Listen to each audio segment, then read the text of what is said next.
దేవుడు అంటే ఏముంది, కూటమి ప్రభుత్వం డిక్షనరీలో దేవుడు అంటే ఏముందో చదివి చెప్తే గతంలో విద్యాశాఖ మంత్రిగా పనిచేసిన వ్యక్తి కనీసం అది కూడా తెలియదు.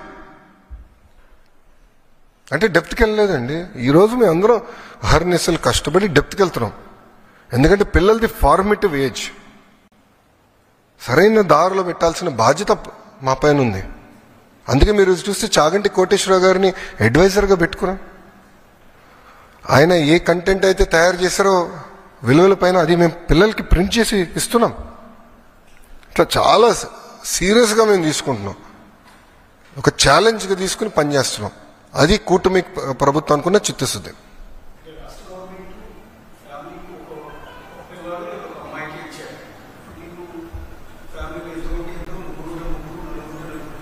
ఐదుగురుంటే ఐదుగురు. ఎస్,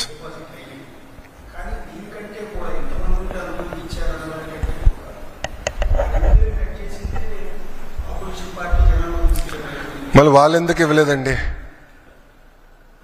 వాళ్ళు ఏదైతే పెట్టారో వాళ్ళు పెట్టిన కండిషన్సే మేము పెట్టాం. మేము కొత్త కండిషన్స్ ఏం తీసుకురాలేదు.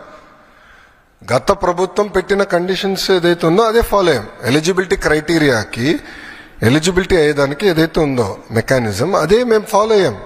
సో వాళ్ళు మమ్మల్ని ప్రశ్నించే హక్కు వాళ్ళకి ఎక్కడుందంటున్నా? వాళ్ళు చేయండి మమ్మల్ని ఎట్లా ప్రశ్నిస్తారు? ఇప్పుడు కాంటే వీడియో ఇస్తాను నేను, వాళ్ళ పార్టీకి చెందిన నాయకులు ఎంతమంది పిల్లలు ఉంటే అంతమంది పిల్లలకి ఇస్తానని చెప్పి వాళ్ళు ఇవ్వకుండా మమ్మల్ని ప్రశ్నించి హక్కు వాళ్ళకి ఎక్కడి నుంచి వచ్చిందండి? మాకు ఆ చిత్తశుద్ధి ఉంది, మేము ఇస్తున్నాం. ఇద్దరుంటే 26,000 ఇస్తున్నాం, ముగ్గురుంటే 39,000 ఇస్తున్నాం. అది కూటమి ప్రభుత్వం ఉన్న చిత్తశుద్ధి.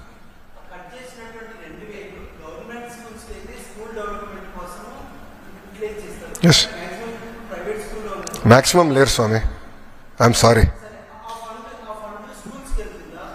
నో, ప్రైవేట్ స్కూల్స్ని అభివృద్ధి చేశాక నేను ఇక్కడ లేను. ప్రభుత్వ పాఠశాలల్ని బలోపేతం చేశాక నేను ఇక్కడ ఉన్నా. ప్రభుత్వ విద్యని బలోపేతం చేశాక నేను ఇక్కడ ఉన్నాను. ఆ డబ్బులు ప్రభుత్వ పాఠశాలలకే ఖర్చు పెడతాము.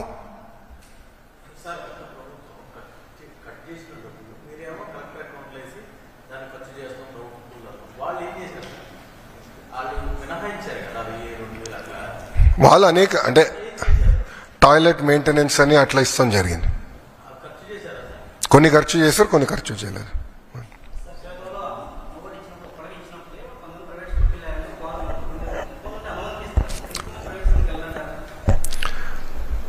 సార్, నేను ఫ్రీ మార్కెట్స్ని బలంగా నమ్మే వ్యక్తిని.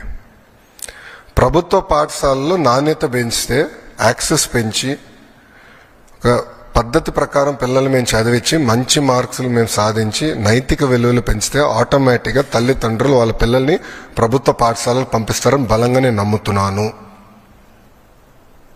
సో మార్కెట్లో నేను కంపీట్ చేస్తా. ఈరోజు నేను ఎన్రోల్మెంట్ పెంచాలంటే నాకు 2 నిమిషాల పని. నాకు పర్మిషన్స్కి వచ్చి అన్ని పాఠశాలలు రిజెక్ట్ కొట్టాను అనుకోండి, ప్రైవేట్ పాఠశాల పర్మిషన్ అన్ని రిజెక్ట్ కొట్టాను, ఆటోమేటిక్గా నాకు పెరుగుతుంది కదా. కానీ దొడ్డిదారిని చేసినట్టు అవుతుంది కదండి. మేము క్వాలిటీ పెంచకుండా ప్రైవేట్ పాఠశాలలు నేను పర్మిషన్ ఇవ్వకపోతే నష్టపోయేది ఎవరు? పిల్లలు నష్టపోతారండి. సో నేను నాణ్యత పెంచాలి. నాణ్యత ఎంత పెంచాలి? ప్రైమరీ స్కూల్లో 1 క్లాస్ 1 టీచర్.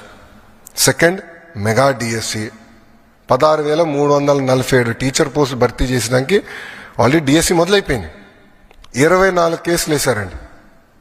24 కేసులు వేశారు డిఎస్సి ఆపేదానికి. బట్ ముందరికి పక్కడబందిగా నోటిఫికేషన్ ఇచ్చాం కనుక we are able to go ahead. So teacher recruitment జరుగుతుంది. ప్యారల్గా మీరు చూస్తే కరికులం చాలా ఇంప్రూవ్ చేశాము. ఉపాధ్యాయులకి ఎలాంటి ఇబ్బంది లేకుండా సంస్కరణలు తీసుకొచ్చాం. సో వాళ్ళందరినీ భాగస్వామ్యం చేశాం. ఇంకో పక్కన తల్లిదండ్రుల్ని, విద్యార్థిని, ఉపాధ్యాయుల్ని ఎంగేజ్ చేస్తూ పేరెంట్ టీచర్ మీటింగ్ కూడా పోయిన సంవత్సరం డిసెంబర్లో పెట్టాం. ఈ సంవత్సరం కూడా జూలై 5వ తారీఖు నాడు మెగా పేరెంట్ టీచర్ మీటింగ్ ఉంటుంది రాష్ట్ర వ్యాప్తంగా. అదేవిధంగా డిసెంబర్లో మళ్ళీ ఉంటుంది. సో గౌరవ ముఖ్యమంత్రి గారు, ఉప ముఖ్యమంత్రి గారు కూడా ఈ కార్యక్రమాల్లో పాల్గొంటారు. ఫీల్డ్కి వెళ్తారు, తల్లిదండ్రులతో మాడతారు, ఎంగేజ్ చేస్తాం. సో కమ్యూనిటీని కూడా మేము ఎంగేజ్ చేస్తాం జరుగుతుంది. సో నాణ్యత పెంచాలి, క్వాలిటీ పెంచాలి, లెర్నింగ్ అవుట్కమ్స్ పెంచాలి, రిజల్ట్స్లో పెంచాలి. ఆటోమేటిక్గా తల్లిదండ్రులు ప్రభుత్వ పాఠశాలకు వాళ్ళ పిల్లలు పంపిస్తారని నేను బలంగా నమ్ముతున్నాను. మేడం గారు చేయి పైకెత్తారు ఫస్ట్.